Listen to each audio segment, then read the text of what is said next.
Today we join our Liberian cousins here in Barbados as part of a pilgrimage voyage dreamt and thought of by our very own Prime Minister Amor Mottley some 2 years ago.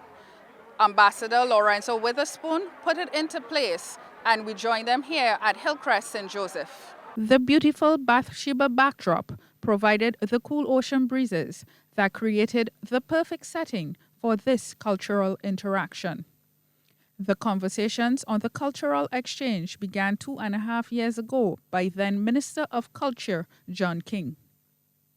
Now a senator, he tells CBC News he was surprised to learn there were no ties between Barbados and Liberia, and so the seed was planted.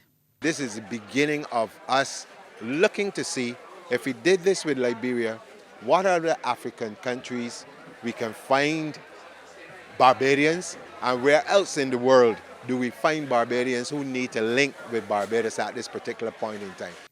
Head of the pilgrimage group, Ambassador Lorenzo Witherspoon, described the trip as a labor of love.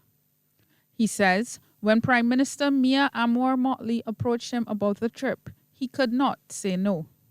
He adds, during conversations with the Prime Minister, they both realized none of the 346 Barbadians returned home following the 1865 voyage to the village of Cruiserville.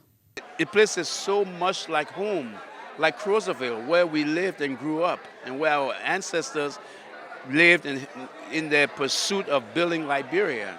And so everybody feels at home, just like I did the first time I came here. And that's the beauty of it.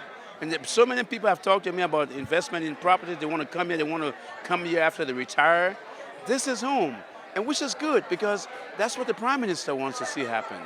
She wants to bring her people back home to help to, A, grow the population, diversify the economy, and give them a stake in the construction or the reconstruction of Barbados. Because I told her when we met, I thought Barbados could become the next Malaysia, and it can. Also making the voyage is Liberia's first female president, Ellen Johnson Sirleaf. She says she previously visited Barbados in the 1970s, but sees this trip as a great opportunity. I particularly want to be here for the opportunity to meet the Prime Minister. And I think that for me is the biggest event for me, as I will be seeing her, and I'll have a chance to discuss with her on global issues.